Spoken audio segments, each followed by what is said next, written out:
말씀 다 찾으셨으면 잠깐 그 자리에서 그대로 말씀을 들고 일어나겠습니다.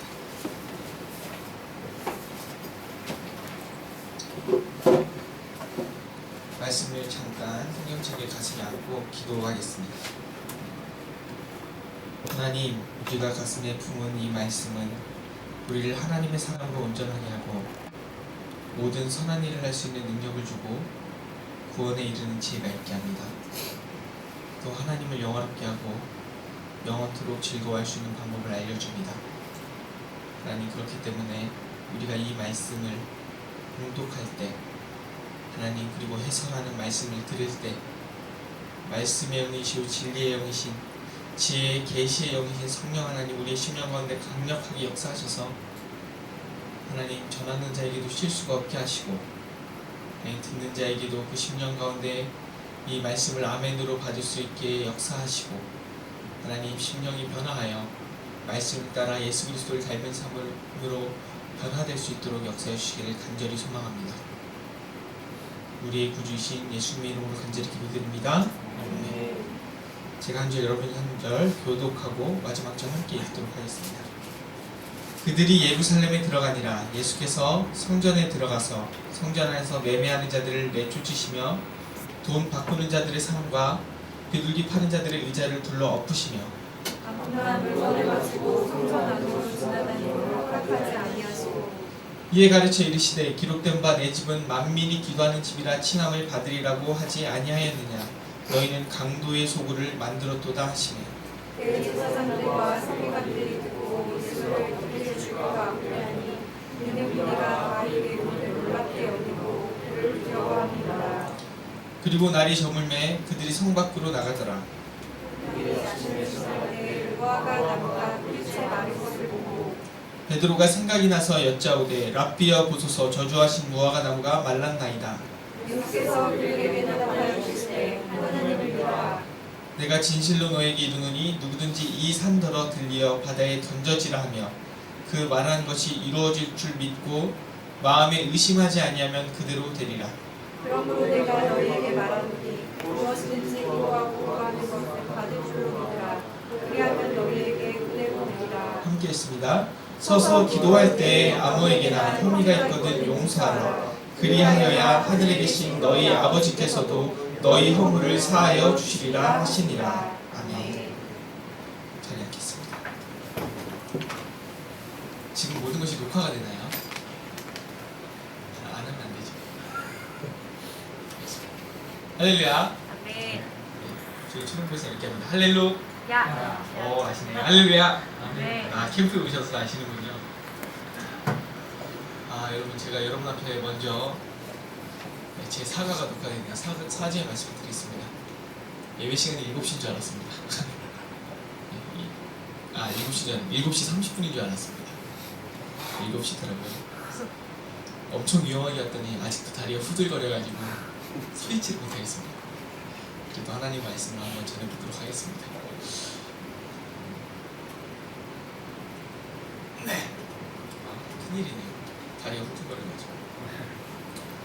할렐루야. 아멘. 할렐루. 야. 예. 오늘 말씀에 보면 어떤 게 나오냐면 성전을 정화시키는 것이 나와요. 예수님께서 성전을 정화시킵니다. 성전을 정화시키는 것이 나오고 그 뒤에는 무엇이 나오냐면 이제 무화과 나무를 저주하시는 일이 나오죠. 그래서 제가 박지영 목사님은 아니지만 박지영 목사님 스타일로 성경을 차근차근 한번 해설을 해보려고 합니다.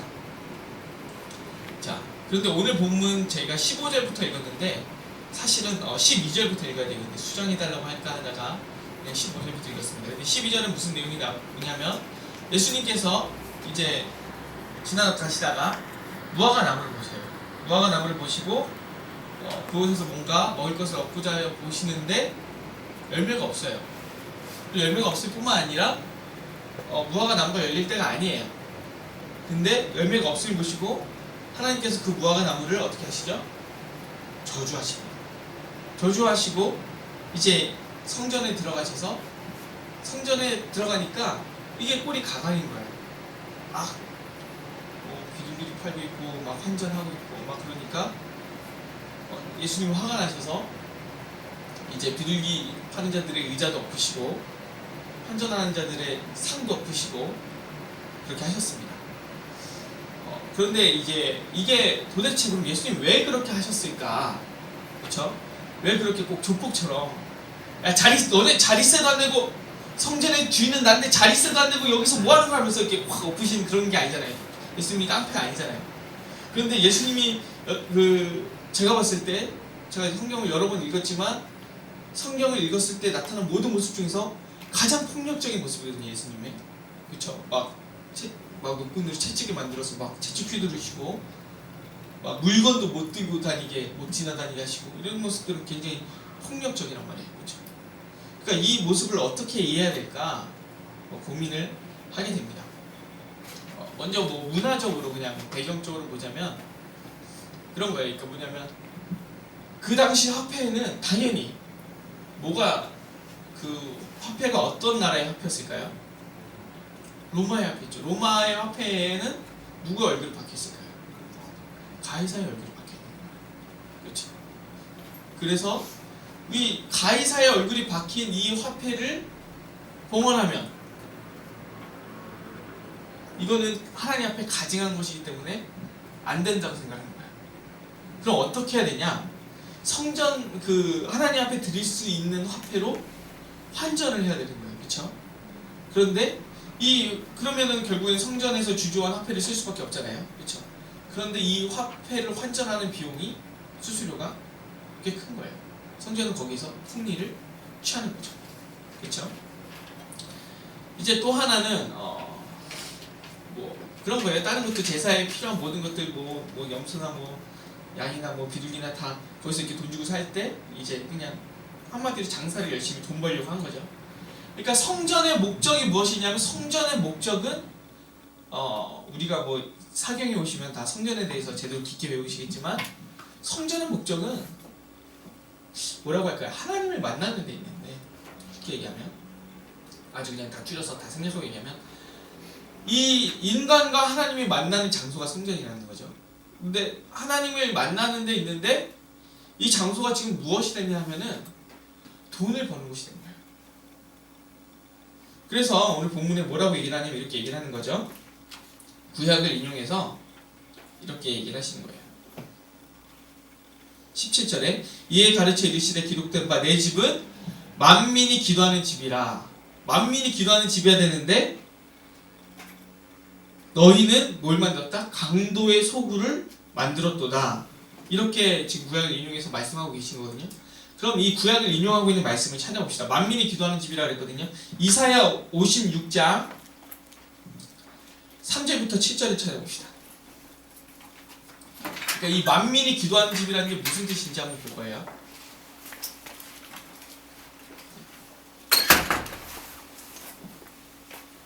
늦게 보신 분이 있는데 본문은 마가복음 11장 15절에서 25절입니다. 그리고 지금 우리가 찾고 있는 건 이사야 56장 3절에서 7절입니다. 56장 3절에서 7절 다 찾으셨죠? 성경을 오늘 좀 여러 번 찾을 겁니다. 자, 제가 그냥 쭉 읽겠습니다. 여호와께 연합한 이방인은 말하기를 여호와께서는 나를 그의 백성 중에서 반드시 갈라내시리라 하지 말고 고자도 말하기를 나는 마른 나무라 하지 말라. 여기까지만 읽고 해설을 하겠습니다. 뭐냐면 이제 이방인들은 얘기를 하는 거예요. 그러니까 이 이스라엘 사람들은 이방인들을 차별했잖아요. 그렇죠? 언약 백성이 아니라고 생각했단 말이에요. 그런데 보니까 이미 구약의 이사야에 뭐라고 얘기를 하냐면 여호와께 연합한 이방인이 있다는 거예요. 이미 언제부터 있었죠? 이미 출애굽 때도 있었고 이미 이스라엘 역사에 많이 있었어요. 그런데 어쨌든 여호와께 연합한 이방인은 여호와께서는 나를 그 백성 중에서 갈라내실 거다 라고 얘기하지 말라는 거예요. 또 고자도 말하기를 나는 마른 나무라 하지 말지니라. 이 고자들은 뭐냐면 부정한 자라서 어디에 들어갈 수 없냐면 성전 안에 들어갈 수가 없거든요. 고자들도. 그리고 이 언약의 혜택을 더 적게 누리게 돼요. 이게 무슨 말이냐면 여러분들 이제 언약에 대해서 이해 좀 하셔야 되니까 얘기를 할게요. 이 하나님의 언약이 있잖아요. 그렇죠? 하나님의 언약을 생각할 때 제일 중요한 건 뭐냐면 땅이에요. 땅. 그리고 자손이에요. 그 다음이 법 혹은 통치 이렇게 할 수 있는데 어쨌든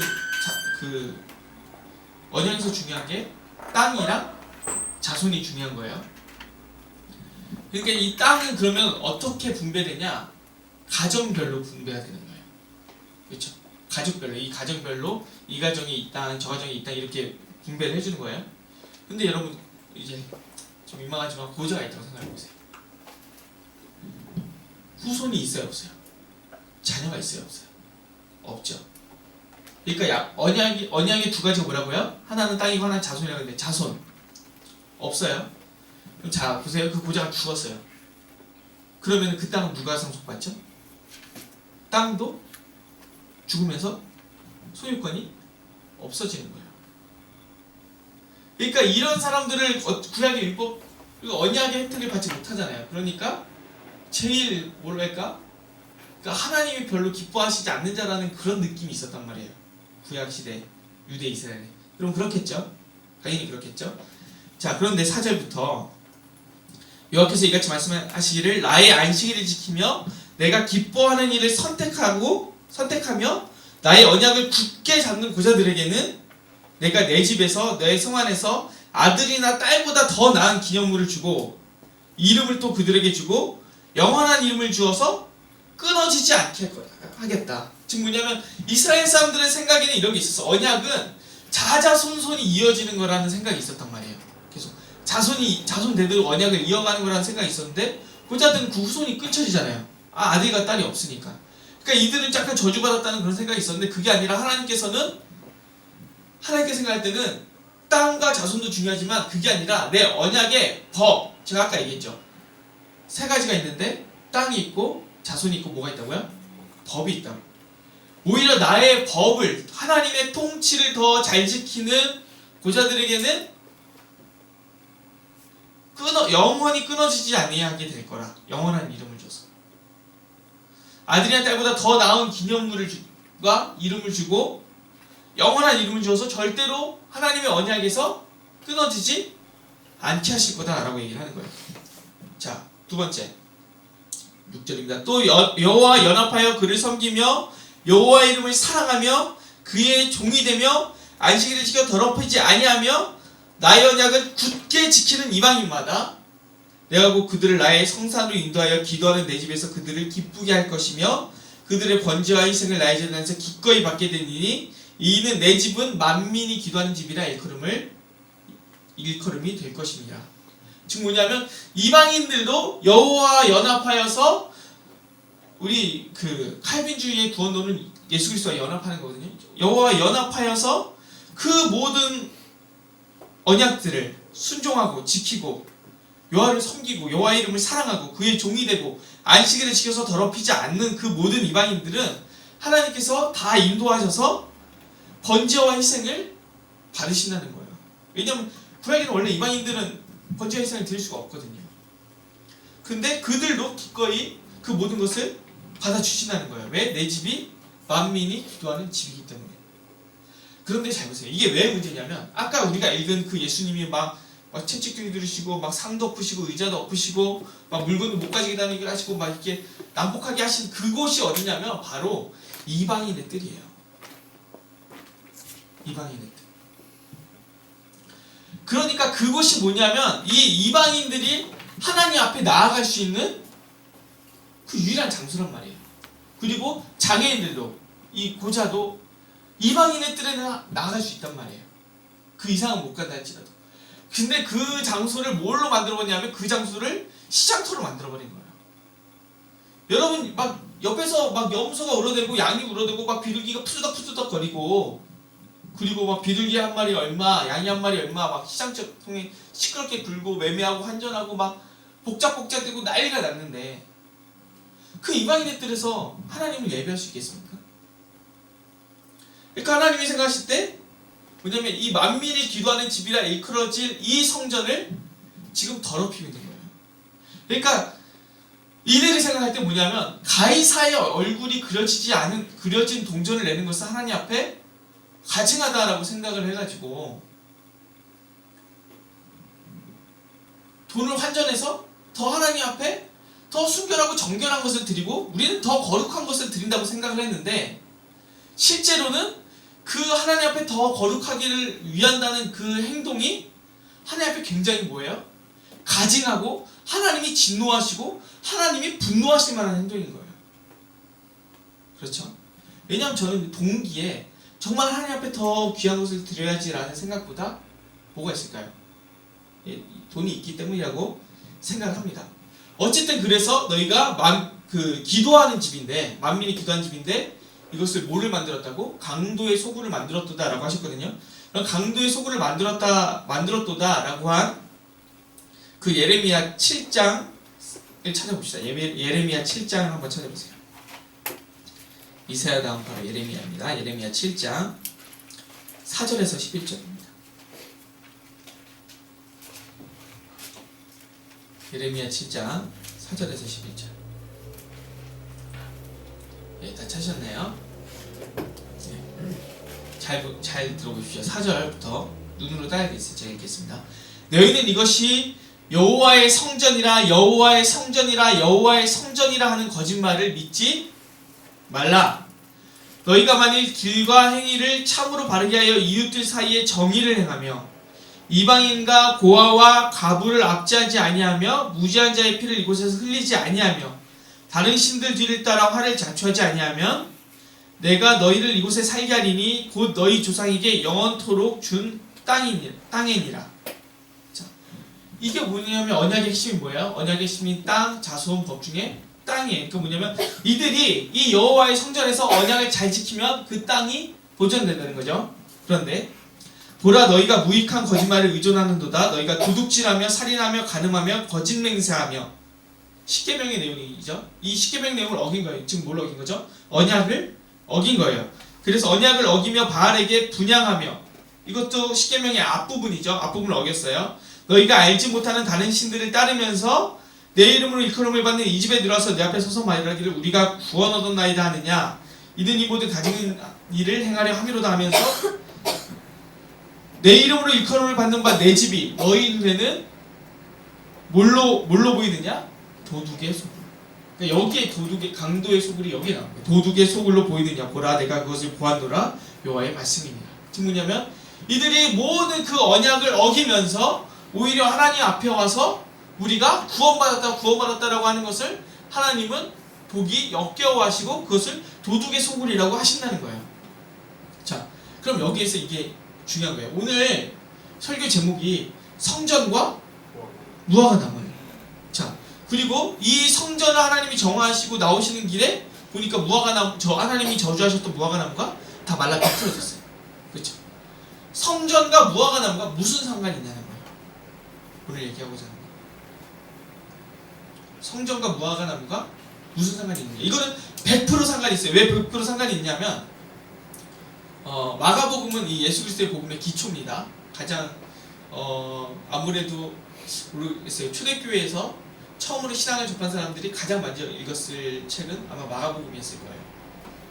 마태복음에서는 어떻게 되어 있냐면 성전을 정화시킨 다음에 그냥 이 무화과 나무 사건이 그냥 이렇게 나와요.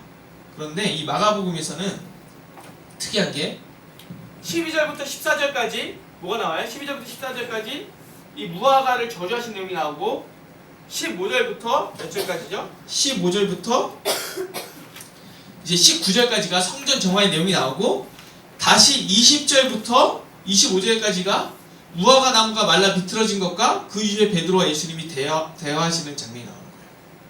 지금 뭐냐면 가운데 무화과 나무와 무화과 나무 사이에 성전이 끼어 있는 거예요. 그럼 전체 이 무화과 나무 이야기를 하면서 그 가운데 성전을 뒀다는 것은 이 무화과 나무가 마른 사건의 그 중심 주제가 성전 안에 담겨 있다. 하나님이 성전에서 이렇게 예수 그리스도께서 성전을 정화시킨 사건이 이 무화과 나무가 말라 비틀어진 것과 아주 밀접한 관련이 있다. 자, 그럼 어떻게 아주 밀접한 관련이 있는지 우리가 예레미야 7장 4절에서 11절을 읽었거든요. 예레미야 8장 찾아보세요. 예레미야 8장 10절에서 13절 한번 찾아보십시오. 예레미야 7장 바로 다음이죠. 예레미야 8장이. 근데 예레미야 8장이 무슨 내용이냐면 예레미야 7장 4절에 너희가 이곳을 뭘로 만들었다고요? 이 하나님의 여호와의 집을 도둑의 소굴을 만들었다고. 그렇지? 도둑의 소굴을 만들었을 뿐만이 아니라 예레미야 7장이 그 뒤에서 쭉 이어서 나오는 게 이스라엘의 이 도둑의 소굴을 성전을 도둑의 소굴로 만든 것을 포함한 수많은 죄들을 나열하고 있어요. 그러면 이 하나님의 언약을 지키지 않고 십계명을 어기고 우상 숭배하고 그 하나님의 여호와의 성전을 더럽히고 도둑의 소굴로 만든 것에 대한 그 처벌이 무엇인가가 예레미야 8장 10절부터 13절까지 나와 있는 거예요. 제가 읽을게요. 눈으로 따라하겠어요. 그러므로 내가 그들의 아내를 타인에게 주겠고 그들의 밭을 그 차지할 자들에게 주리니 그들은 가장 작은 자로부터 큰 자까지 다 욕심내며 선지자로부터 제사장까지 다 거짓을 행함이라. 자, 뭐냐면 이 성전에서 이 성전을 도둑의 소굴로 만든 사람들이 누굴까? 잘 보세요, 여러분. 레위인이나 제사장이나 선지자가 아닌, 성직자가 아닌 일반 민초 백성들이 성전을 더럽힐 수 있을까요? 성전을 망가뜨릴 수 있을까요? 아니죠. 그렇죠. 성전을 망가뜨렸다는 것은 뭘 의미하는 거예요? 이 성전을 망가뜨린 사람들이 제사장, 선지자, 레위인이라는 거예요. 신약에서도 마찬가지예요. 성전을 더럽힌 사람들은 누구예요? 저 민초들이에요? 아니요. 제사장과 선지자와 레위인들이에요. 여러분 그렇지 않겠어요? 자, 그러니까 막 그 대제사장들이 막 예수님이 성전을 정하셨을 때 왜 분노했냐면 자기들의 주머니가, 지갑이 얇아질까봐. 그쵸? 그래서 오늘 이 예레미야 8장 10절에서 얘기하는 것도 이 문제의 핵심이 뭐냐면 선지자, 제사장 이들이 다 뭘 행한다고요? 거짓을 행하고 있다고요. 그래서 잘 보세요. 11절에 그들이 딸 내 백성의 상처를 가볍게 여기면서 말하기를 평강하다 평강하다 하나 평강이 없도다. 평강하다 평강하다 평강이 없도다. 꼭 뭐랑 같냐면 세월호 사건 터졌을 때 안에 에어포켓 있어요. 살릴 수 있어요. 살릴 수 있어요. 다 죽었잖아. 그쵸? 그런 것처럼 속이는 거예요. 다 백성들은 다 지금 죽어가고 있는데 다 죽어가고 있는데 괜찮아 괜찮아 괜찮아. 미안한 얘기지만 저는 선배 목사님들한테 이런 얘기 많이 들어요. 한국교회 뭐 위기다 위험하다 얘기하지 말라. 얘기하면 안 된다. 성도들이 불안해한다. 미안한데 삼척공자도 다 알거든요. 물론 교회의 부정적인 이미지를 일부러 줄 필요는 없죠. 그런데 문제가 있는데 평강하다 평강하다. 그런데 평강이 없잖아요. 지금. 또 어떻게 평강하다고 얘기를 합니까? 여러분 그렇지 않나요? 그래서 잘 보세요. 평강하다 평강하다 평강하다 이게 7장에 보면 7장 4절에 보면 너희는 이것이 여호와의 성전이라 여호와의 성전이라 여호와의 성전이라 하는 거짓말을 믿지 말라. 여기서는 뭐예요? 평강하다 평강하다 하지만 평강이 없다. 즉 뭐냐? 평강하다 평강하다 평강하다고 거짓말하지 말고 믿지도 말라는 거예요. 즉 뭐냐면 이건 예레미야 7장 그 뒷부분의 강도의 구려를 얘기하는 거랑 이 예레미야 8장 10절은 평행 본문인 거예요. 무슨 얘기인지 아시겠죠? 7장이 얘기하고자 하는 바가 10장에서, 8장에서 나타나는 거예요. 그렇죠? 7장에서 이들이 뭘 만들었어요? 이 거짓말을 말하고 이렇게 거짓을 말하면서 뭘 만들었냐면 강도의 소굴을 만들었단 말이에요. 도둑의 소굴을 만들었단 말이에요. 그러면 여기도 평강하다 평강하다 평강이 없는 이 거짓된 상황에 하나님이 12절을 보니까 내가 그들을 벌할 때 그들이 거꾸러지리라. 여호와의 말씀이니라. 즉 뭐냐면 그들을 벌하시겠다는 거예요. 그럼 그들을 어떻게 벌하시냐? 13절에 여호와의 말씀이니라. 내가 그들을 진멸하리니 포도나무에는 포도가 없을 것이며 무화과 나무에는 무화과가 없을 것이며 그 잎사귀가 마를 것이라. 내가 그들에게 준 것이 없어지리라. 그러니까 우리는 이렇게 생각을 하는 거예요. 어떻게 생각을 하냐면 무화과 나무를 예수님이 저주하셨어요. 그리고 성전을 정하셨어요. 다시 나갔는데 보니까 무화과 나무가 말랐어요. 그러니까 그냥 우리는 이렇게 생각을 하는 거예요. 뭐냐면 예수님은 엄청난 능력이 있다. 슈퍼내추럴 파워, 초능력이 있다. 역시 예수님의 입에는 권세가 있다. 물론 그렇죠. 물론 예수님이 하나님이시고 예수님의 입에 능력, 말씀에 능력이 있죠.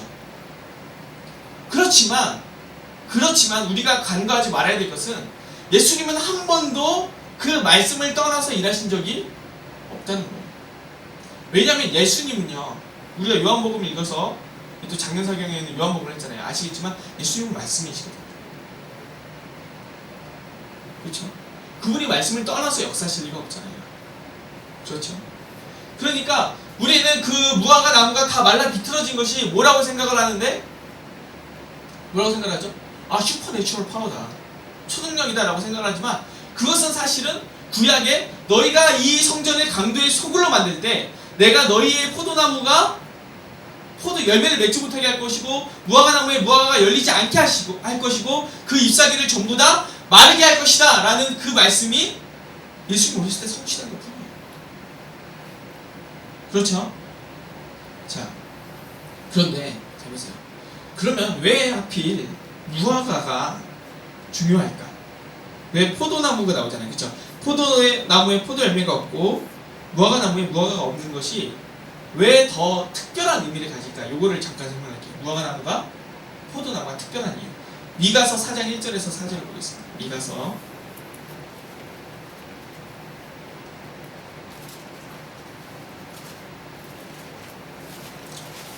4장 1절에서 4절인데 그냥 4절만 읽어도 될 것 같습니다. 그러니까 1절에 3절은 뭐냐면, 이 하나님이 원하시는 차라리 예루살렘, 그러니까 언약이 완전히 성취되면, 하나님의 언약이 성취되면, 그러니까 하나님 계속 얘기하는 게, 너희가 이 언약을 지키면 내가 너희에게 약속한 땅, 자손, 법이 너희들에게 응할 거야. 그러니까 그게 결국은 하나님 나라거든요. 그게 임하면 어떻게 됐냐면, 그게 4장 1절에 보면 끝날에 이르러니 이렇게 돼 있거든요. 그게 이제 마지막 날에 결국에는 하나님이 오시게 되고 완전한 하나님 나라가 임하면 어떻게 되냐는 거예요. 4절을 읽어보세요. 4절. 이건 다 같이 읽을까요? 시작. 각 사람이 자기 포도나무 아래와 자기 무화과 나무 아래에 앉을 것이라. 그들을 두렵게 할 자가 없으리니 이는 만군의 여호와의 입이 이같이 말씀하셨습니다. 각 사람이 뭐예요? 자기 포도나무 아래와 자기 무화과 나무 아래에 있는 거예요. 그쵸? 아까 예레미야 8장에서 뭐라 그랬어요? 너희가 언약을 지키지 않으면 포도나무에 뭐가 없어요? 포도가 없고, 무화과 나무에 뭐가 없어요? 무화과가 없어요. 그쵸? 그런데 마지막 날에 일어서 하나님의 모든 언약의 복이 성취가 되면 너희가 각자 자기 포도나무 아래와 자기 무화과 나무 아래에 앉는데요. 그런데 구약에 이 하나님의 언약이 성취된 것처럼 보였던 때가 있거든요. 어디냐면 열왕기상 4장 25절에 찾아보세요. 열왕기상 4장 25절. 네, 성경 좀 많이 찾죠. 그래도 한번.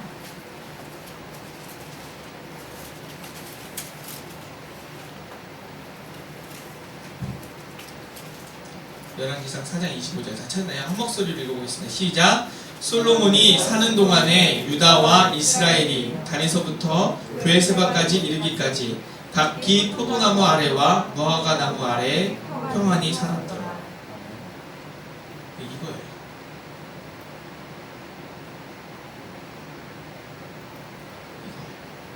뭐냐면요, 솔로몬의 때에 뭐가 완성됐는지 아세요? 성전이 완성됐어요. 그렇죠? 하나님이 성전이 완성된 그때 하나님이 약속하신 언약의 땅이, 아까 땅 자손 통치 얘기했는데 땅이 어디 있냐면 단에서부터 브엘세바까지가 이스라엘의 땅이에요. 그리고 큰강 유브라데부터 애국강까지가 그 주변 나라들이 이스라엘의 조공을 바치던데, 정말 평화가 있고, 아까 미가서 읽어보면은 칼을 펴서 보습을 만들고 창을 쳐서 낫을 만들고 너희가 다시는 싸우지 않고 전쟁을 연습하지 않고 그런다 그랬는데, 그때 당시에 전쟁이 없었어요. 왜? 유브라데부터 애국강까지 모든 나라가 다 이스라엘에 굴복해서 이스라엘의 조공을 바치고 전쟁을 하지 않았거든요. 그리고 단에서부터 브엘세바까지 모든 약속의 땅이 이스라엘의 수중에 들어왔어요.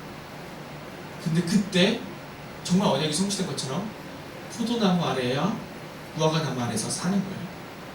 그래서 마지막 때가 되면 한 군데만 더, 이건 제가 그냥 읽어드릴게요. 스가랴 3장 10절에 보세요. 그날이 오면 만군의 여호와가 말하노라. 그날에 너희가 각각 포도나무와 무화과 나무 아래로 서로 초대하리라 하셨느니라. 그러니까 다 각자 자기 포도나무 아래와 자기 무화과 나무 아래 살면서 그 무화과 나무로 서로를 초대하는 거예요. 그러니까 풍족하고 여유가 있는 거죠. 하나님 언약이 완전히 성취된 거예요. 자, 그러면 이제 여러분, 이제 성전과 무화과 나무가 무슨 연관성이 있는지 아시겠죠? 성전이 완성됐을 때는 원래 포도나무와 무화과나무가 무성해야 되고 모든 백성들이 그 모든 것을 누려야 돼요. 그렇죠? 근데 지금 성전이 아니게 됐잖아. 뭐라고 하냐면 주님이 여호와의 성전이나 여호와의 성전이나 여호와 성전이나 하는 거짓말을 믿지 말라. 지금 뭐냐면 성전은 있지만 그건 여호와의 성전이 지금 아니다. 그러니까 무화과나무는 어떻게 돼요? 말라야 돼요.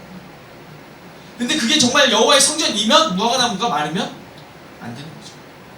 무슨 상황인지 아시겠죠? 자, 그러면 여기서 마지막으로 무화과 열매를 맺힌 무화과나무가 악한 이유가 뭐냐? 아까 제가 얘기했어요. 사실은 무화과나무가 열매 맺는 때가 아니라 그랬어요. 그렇죠? 그럼 열매 맺는 때도 아닌데 왜 나쁘냐? 이 무화과나무 열매가 딱 한 번 맺고 끝나는 게 아니에요. 열매가 여러 번 맺어요.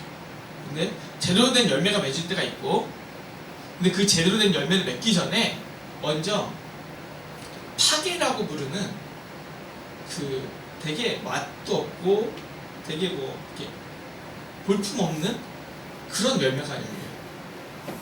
그래서 이 근처 지명에 벳바게가 있거든요. 벳바게가 파괴의 집이라는 뜻이에요. 그러니까 파괴가 열리는 곳이라는 그런 의미가 있어요. 그러니까 이 파괴가 근데 이게 뭐냐면요, 원래 열매가 열려야 될 때보다 좀 더 일찍 열리잖아요. 그렇죠? 원래 열매가 열릴 때는 언제예요? 원래 열매가 열릴 때는 풍족한 때예요. 그렇죠? 그때는 누구나 다 먹을 수 있어요. 그렇죠? 그리고 그때 열린 열매는 여러분 좋은 열매가 비쌀까요? 값싼 열매가 후진 열매가 비쌀까요? 좋은 열매가 비싸잖아요. 그때 나오는 열매는 가난한 사람들은 잘 먹기 어려워요. 그렇죠? 근데 이 파괴는 되게 싸단 말이에요. 왜? 안 좋으니까.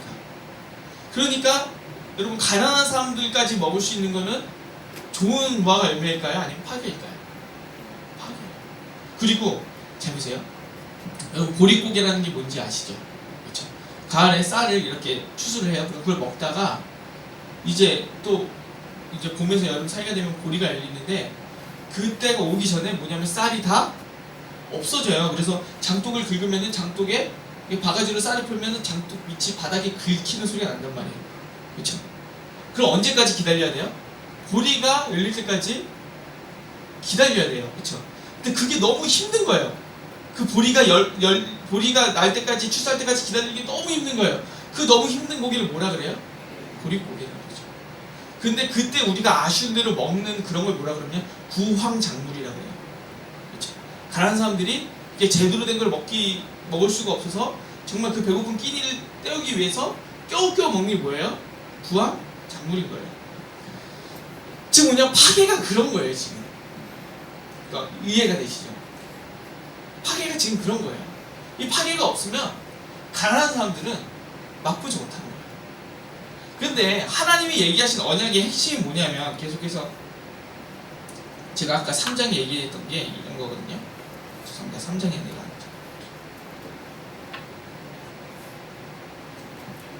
이 앞에서 얘기했던 게 예레미야 7장에서 강도의 소굴을 만들었다 그랬잖아요. 그렇죠? 강도의 소굴을 만들었다. 신약의 성전이 뭐였다고요? 강도의 소굴을 만들었다고. 근데 여기 예레미야 7장에 도둑의 소굴을 만들었다 그랬잖아요. 그렇죠?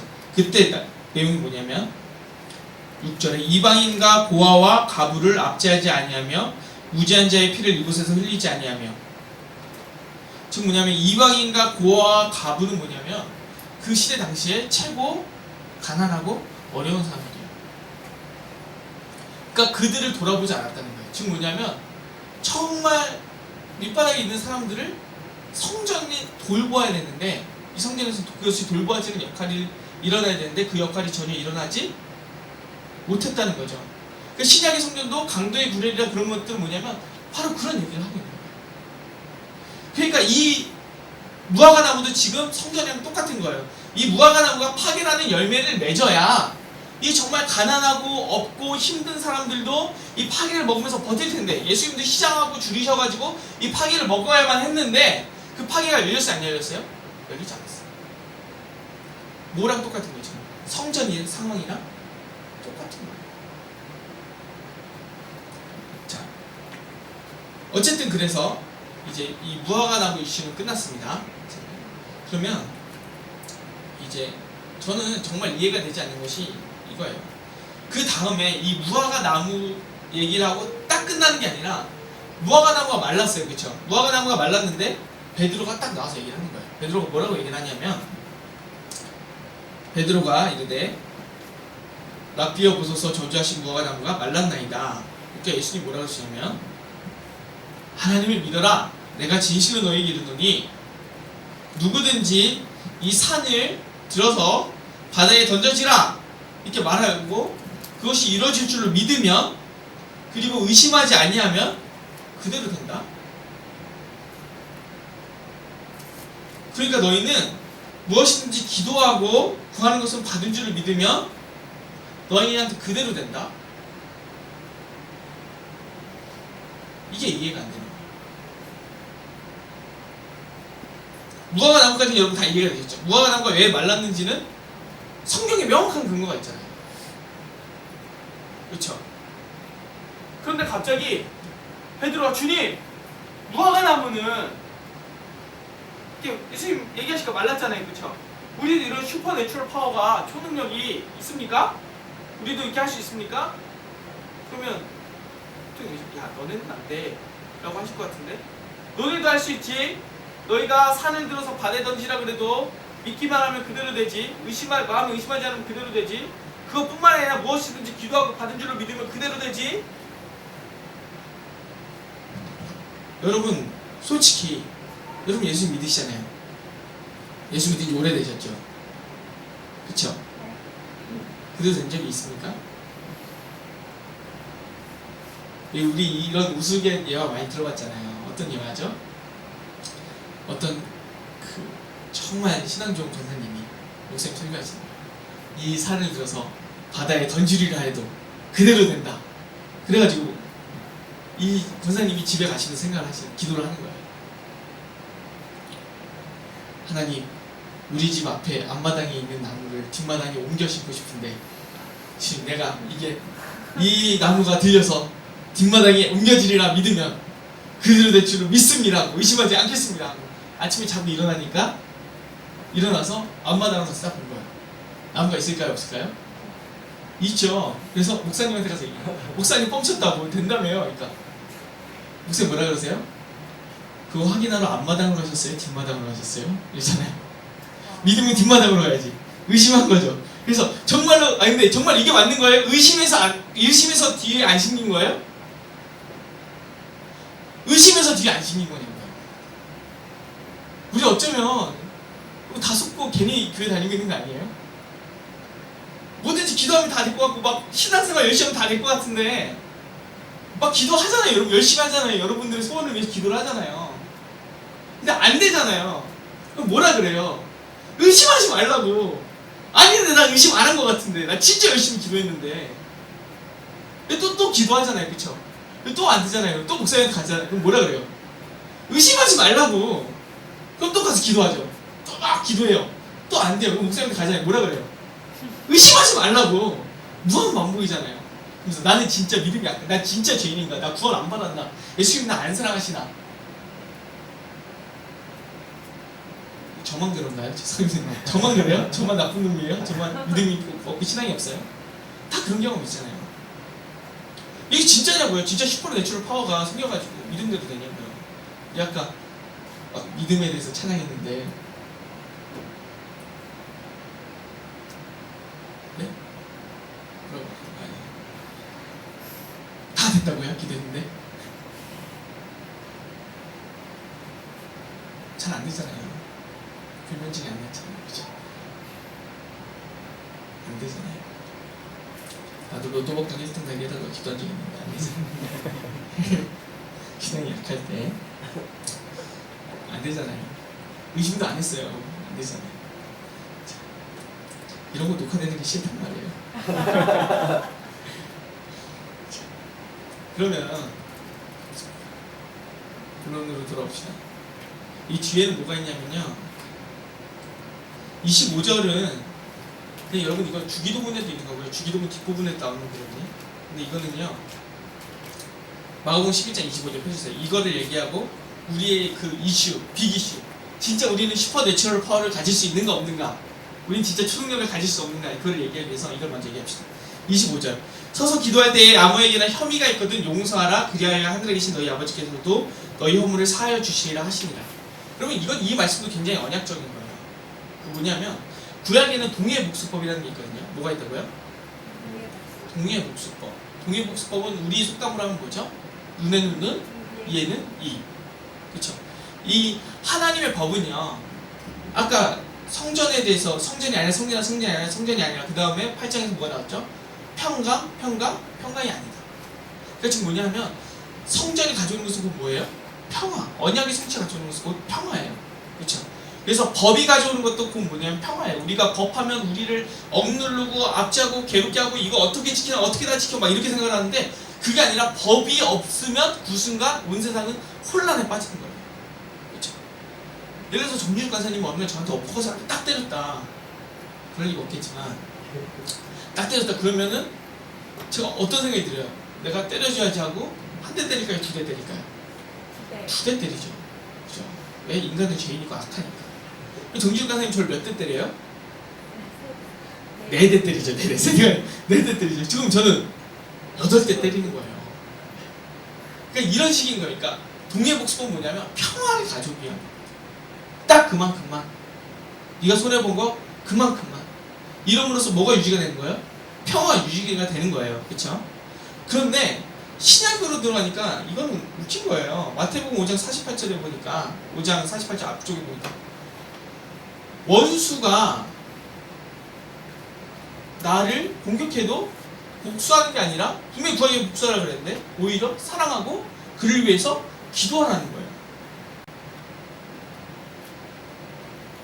아 미치겠는 거죠. 이런 말 들으면 미치겠지 않으세요? 여러분은 별로 원수가 없으셔서 미치시지 않겠지만 제가 가끔 원수가 이런 게 녹화되는 게 싫단 말이에요.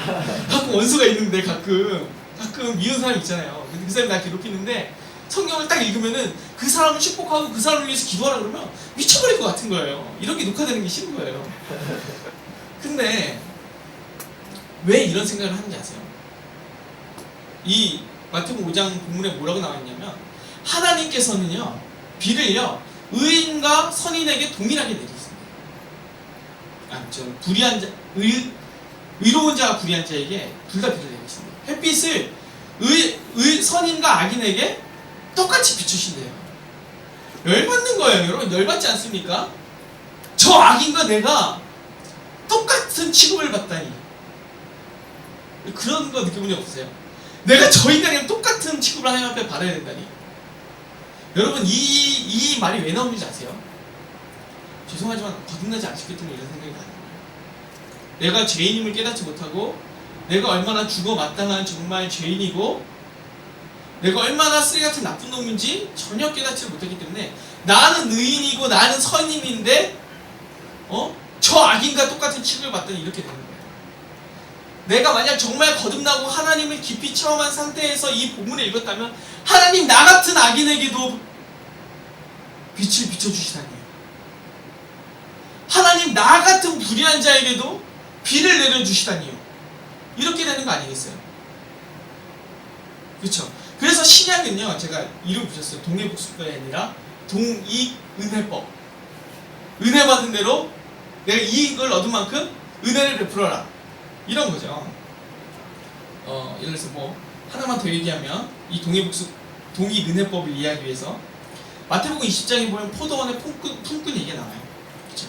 그래서 사람들이 광야에 모여가지고 이제 새벽 시장이에요. 이렇게 모닥불 펴놓고 누가 나를 하루 일용직으로 써주지 않을까 하고 불을 쬐고 있는데 중요한 건 이거예요. 아무도 불러가는 사람이 없는 거예요. 불러가는 사람이 많은데 이 벌어진 일이 아니라 아무도 불러가는 사람이 없는 거예요. 근데 여러분 일용직 하는 사람들의 특징 뭔지 알아요? 그날 벌지 못하면 그날은 죽는 거예요. 이게 일용직의 특징이에요. 하루 벌어 하루 먹고 사는 거예요. 그렇지 않은 사람은 자기 개발해서 제대로 된 직장에 갔죠. 근데 하루 벌어 하루 먹기 때문에 자기 개발도 못하고 계속 일용직을 하는 거잖아요. 그런데 갑자기 주인이 와가지고 한 데나리온 받기로 하고 어떻게 하는 거예요? 포도원을 데려가서 일을 시키는 거예요. 그래서 아침 9시에 가서 품꾼들을 탁 데리고 갔어요. 주인이 또 나갔어요. 12시에 또 나가보니까 또 있는 거예요. 또 있잖아요. 또 데려다가 일을 시켰어요. 한 데나리씩 주기로. 3시에 또 나갔어요. 3시에 나갔는데 또 일꾼들이 아직도 잡을 얻지 못한 사람들이 있는 거예요. 또 데리고 또 일을 시켰어요. 한 데나리를 주기로 하고. 마지막으로 5시에 나갔어요. 5시에 나가서 또 일자리 없는 사람들을 데려다가 포장에 갖다 놓고 일을 시켰어요. 그리고 6시에 일이 끝났어요. 마지막으로 온 사람은 1시간이 했어요. 사실은 1시간도 아니에요. 왜? 5시부터 포장까지 가야 되잖아요. 그쵸? 얼마 걸릴지 모르겠는데 어쨌든 이거는 그러니까 문학적인 거니까 뭐 굳이 오가는 시간을 계산할 필요는 없어요. 그러니까 어쨌든 조금 일했다는 거예요. 훨씬. 그래서 이제 딱 나갈 때 정산을 해주잖아요. 그쵸? 이제 집에 갈 때 정산을 해주는데 다 똑같이 한 데나리씩 주는 거예요. 9시부터 일하는 사람 왜 받아야 안 받아요? 왜 받죠? 왜? 나를 저 1시간 일한 사람이랑 똑같이 취급하다니. 나는 훨씬 더 많이 일했는데. 나는 9시부터 6시까지 9시간 일했는데, 물론 밥 먹는 시간 빼고 30분씩 쉬고 참도 먹었지만 어쨌든 훨씬 많이 일했는데 저 사람이랑 똑같이 받아야 되는 게 싫은 거예요. 그쵸? 근데 주인이 얘기하는 게 뭐예요? 너랑 나랑 한 달에 하려면 약속했잖아. 너는 그 뭐냐, 이 말은 뭐냐면 너는 내가 아니었으면 지금 굶고 있었잖아. 물론 아침, 오전참, 점심, 오후참, 저녁 5끼 못 먹었잖아. 한 달에도 못 받아가잖아. 지금도 광장에서 쫄쫄 굶으면서 누군가를 기다리고 있었어야 하잖아. 근데 여러분 생각해보세요. 우리가 만약에 5시에 온 사람이면 그런 생각할까요? 5시에 온 사람이 그런 생각 안 하죠. 그러니까 전혀 이 9시에 온 사람이 전혀 오전 9시에 온 사람이 전혀 자기가 받은 은혜를 생각하지 못하는 거예요. 그렇죠? 그러니까 궁극적으로 뭐 용서할 줄 모르는 쪽 얘기 하지 말고요. 이제 시간이 지났으니까 이건 그만 얘기하지. 그러니까 결론을 내려주면 우리 본문에 뭐냐면 한마디로 용서하라는 거예요. 25절에 아무에게나 혐의가 있든 용서해라. 그럼 하늘에 계신 아버지는 너희 허물을 살 것이다. 그 내용이 주기도문 있고 주기도문 끝난 다음에도 그 다음 구절에 이거랑 똑같은 절이 있고 이 26절에도 없음이라고 되어 있는데 어떤 사본에는 또 너희가 용서하지 않으면 하나님도 용서하지 않는다고 써져 있고 그 주기도문 다음 구절에도 너희가 용서하지 않으면 하나님도 사하지 않으신다고 써져 있어요.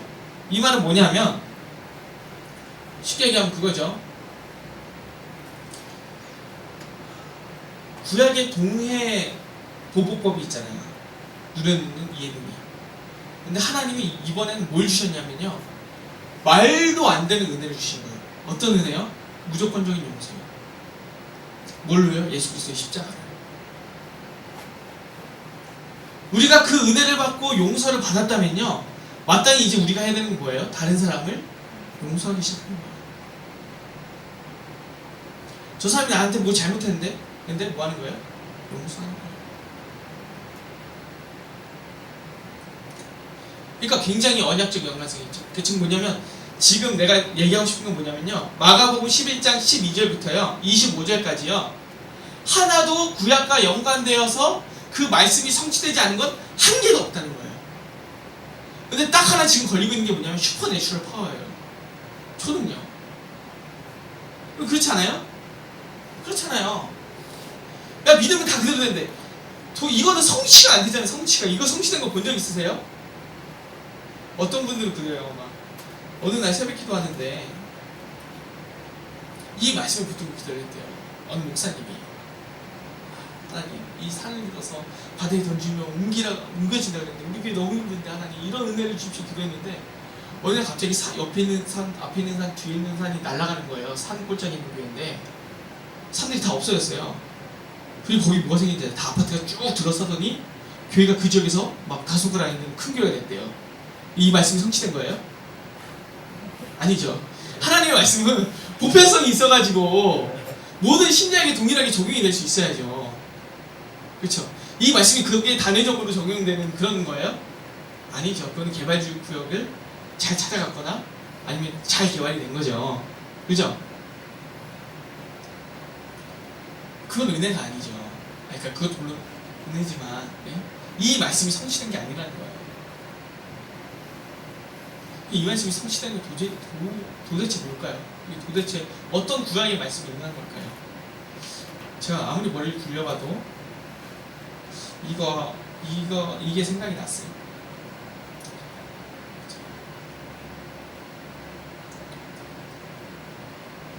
스가랴 4장 7절에 보면 이렇게 써져 있어요. 큰 산아 네가 무엇이냐? 네가 수룹바벨 앞에서 평지가 되리라.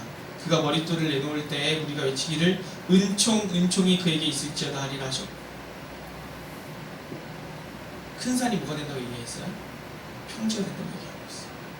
이사야 40장 4절이 뭐라고 얘기했냐면 골짜기마다 도두어지고 산마다 언덕마다 낮아지며 고르지 아니한 곳이 평탄하게 되고 험한 곳이 평지가 될 것이다. 이게 언제 일어나는 일이에요? 마지막 날에 일어나는 일이에요. 마지막 날에 뭐가 회복되세요? 성전이 회복되세요. 저는요, 이 부분을요, 정말 우리가 믿고 의심하지 않으면 슈퍼내추럴 파워가 일어나서 우리가 생각하는 것이 말한 대로 이루어지는 아브라카다브라가 되거나 사단장님의 지휘봉이 된다고 생각하는 게 아니에요. 하나님의 말씀이에요. 예수님도요, 하나님 말씀을 떠나서 역사하신 적이 없어요. 예수님도요, 구약에 너희가 성전을 도둑의 소굴로 만들 때 무화과 나무가 말라 비틀어질 거다. 무화과 열매가 없고 잎이 말이라는 그 말씀을 성취하신 것뿐이에요. 오늘 이 시간 베드로에게 말씀하시는, 야 네가 믿으면 저 산이 들어서 바다에 던지라는 그 말씀이 믿고 마음에 의심하지 않으면 그대로 될 거라는 어떤 그런 슈퍼내추럴 파워를 갖게 될 거라는 그 말씀으로 저는 이해하잖아요. 제가 의심하고 신앙이 없는 나쁜 놈이냐고요? 아니요, 저는 더 큰 믿음이 있어요. 어떤 믿음이요? 하나님이 분명히 우리에게 구약에 말씀하신 그 언약들, 지금 전혀 성취되는 것 같지 않은 그 하나님의 귀한 언약들이 하나님 나라가 전혀 이루어지고 있는 것 같지 않은 이 세대에 그 하나님의 말씀이 전혀 성취된다는 겁니다.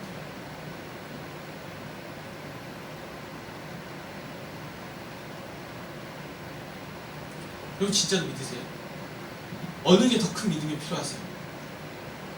어느 게 더 큰 믿음이 필요할까요? 내 삶의 소원 작은 거 하나가 이루어지는 게 더 큰 믿음이 필요할까요? 아니면 진짜 이 지옥 같은 세상이 정말 하나님 나라 같은 샬롬의 나라가 된다는 그거에 더 동의하세요?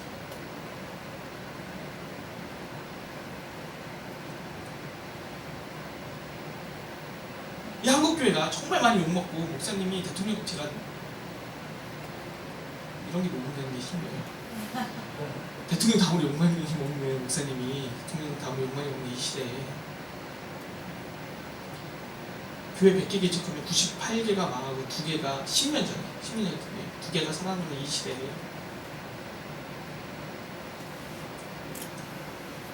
여러분은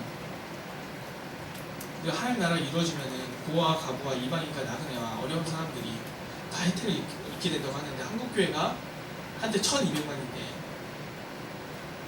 전혀 사회 안전망이 구축되지 않고 국회의원 과반수 이상이 그리스도인인데 그리스도인인지 모르겠고 교회를 다니시는데 입법하시는 분들이 그런 전혀 사회 안전망이 갖춰지지 않는 이 나라에서 여러분 교회 다니는 사람들은 담배를 안 피니까 담배값이 오르면 아무 상관없나요? 이 아까 포도원 풀꿈같이 일용직 노가다는 사람들에게는 유일한 쉬는 시간이 담배 피는 시간이에요. 그 시간 없으면 그 사람들은 죽어요. 힘들어가지고. 그 오르는 게 그 사람들에게 굉장히 치명적인 경제적 타격입니다.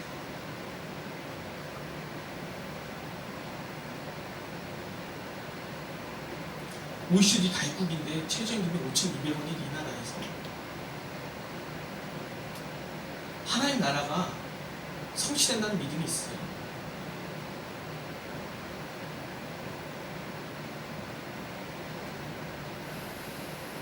하나님 언약이 성취된다는 믿음이 있어요. 저는요,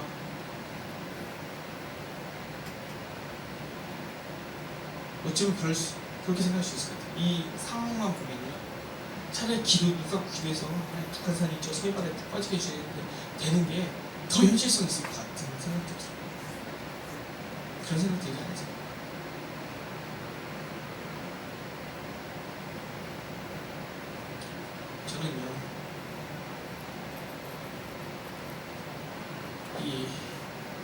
언약의 구약의 선지서들의 그 언약을 읽으면서 어떤 부분이 나오냐면요. 자기 아이를 죽이는 그런 제사 제도가 있는 우상이 있어요. 그 신당을 만든 그게 나와요. 어디 나오냐면 아까 얘기한 7장 8장 사이에 나와요. 예레미야. 그 산에 산당을 짓고요. 자기 애를 죽이는 거예요. 거기서. 저는 청소년들이 자살할 때마다 뭐가 다른가 싶어요. 우리나라 청소년 자살률 20대 사망 원인 1위가 자살이에요. 나는 그 말씀이 성취된다고 생각해요.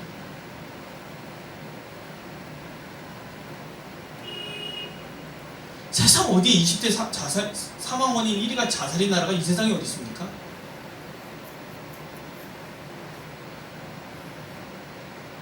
이 20대 사망 원인 1위가 자살인 나라랑 하나님 나라를 매치시킬 수가 있냐고요. 이게 매치가 안 되잖아요.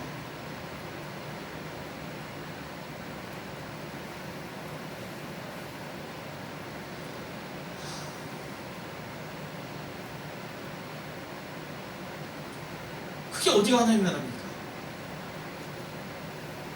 초등학생이 자살하고 싶다는 얘기 들어보신 적 있어요?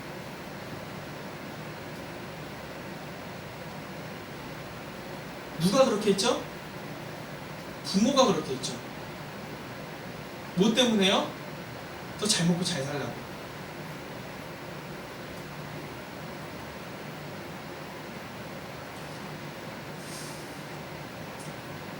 그런데요, 여러분, 이 언약이 하나님 나라가 이 땅에 성취될 줄 아는 믿음이 있으십니까?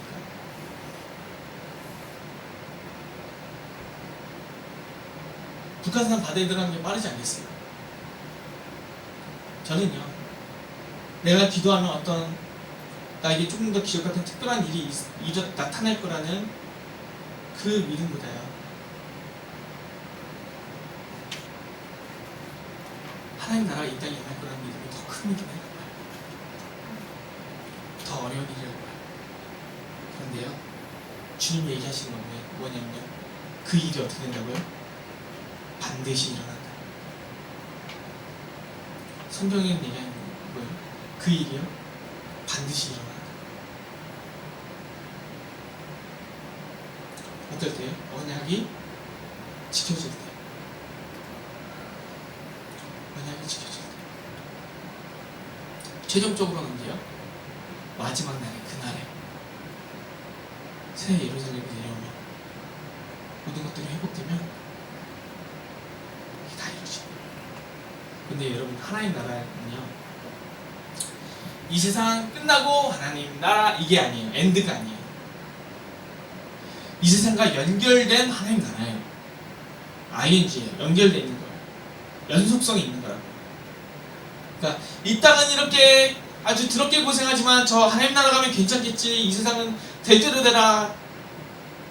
죄 많은 이 세상은 내 집 아니네. 이런 개념이 아니에요. 지금 우리 한 명 한 명이 이 땅에서 뭘 이뤄가야 되는 거예요? 하나님 나라를 이뤄가고 하나님 언약을 지켜가고 고아와 과부와 외국인을 돌보고 성전을 회복시키고, 성전은 우리 교회가 아니라요, 여기는 이 성전을 회복시키고, 물론 교회 공동체도 당연히 회복시키고, 예배를 회복시키고, 물질 만능주의에 빠져있는 모든 교계의 흐름을 회복시켜야 하는 거예요. 그 일이 진짜로 우리가 일어날 줄로 믿고 끝나는 것이 아니라, 그럼 하나님, 오늘 우리가 이 시간 끝나고 기도할 거잖아요. 기도 종목도 써놨잖아요. 월보에. 그래서 하나님 어떤 좋은 나라가 오길 원합니다. 기도하고 끝나는 게 아니라 내 삶에서 그게 정말로 성취될 줄 믿고 내 삶이 그 언약의 나라를 하나하나 직접 언약을 지키면서 살아낼 때 그 연결된 하나님 나라가 이곳에 더 나타나는 거예요. 저는 믿습니다. 저는 믿습니다. 우리 형제들 표가 뭐죠? 주님 오실 길을 예비하셨다. 여러분, 이게 바로 주님 오실 길을 예비하는 거 아닙니까? 이게 주님 오시기를 예배하는 거잖아요.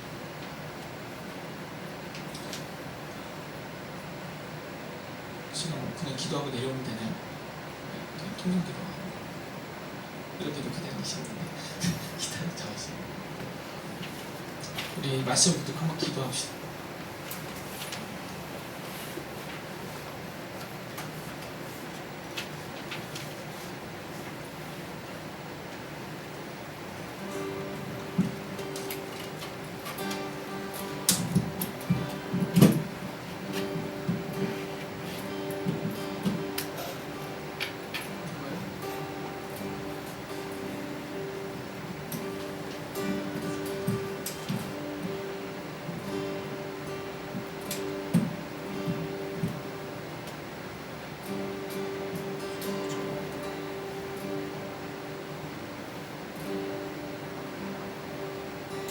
제가 망가졌어요. 이렇게 못하는 게 싫은 거예요.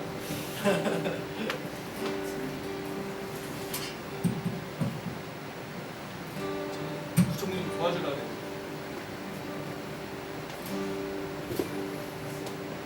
안 돼요. 마이크 없이도 돼요? 인원이 마이크 없이도 돼요. 제가 뭐 하겠어요, 부총님? 여기 녹화되는 게 진짜 싫은데.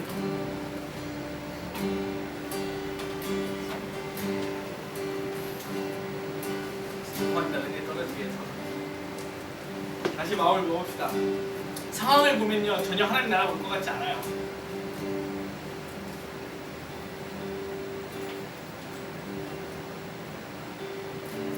하지만 우리에게 그래서 주님이 요구하시는 뭐냐면 너희 마음에 의심하지 말라고 하십니다.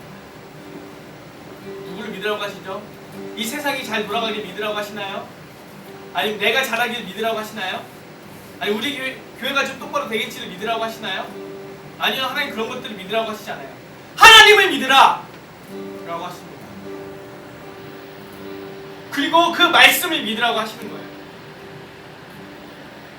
우리 이 시간 기도할 때 하나님 정말 소망 없는 이 세상에 하나님 나도 믿을 수 없고 세상도 믿을 수 없고 교회도 믿을 수 없고 아무것도 믿을 수 없는데 우리 시간 하나님을 믿고 하나님 내가 그 말씀을 믿고 붙들고 의지하며 나아갑니다. 하나님 내가 정말 그 말씀을 살아내서 하나님 그 언약이 성취되고 하나님 정말 하나님 나라를 오게 하고 주의 오시기를 예비할 수 있는 아버지 하나님 그런 자들이 아버지 될 수 있게 해달라고 진짜 주여 한번 치고 크게 기도하면 주여 앞에 나가겠습니다. 주여!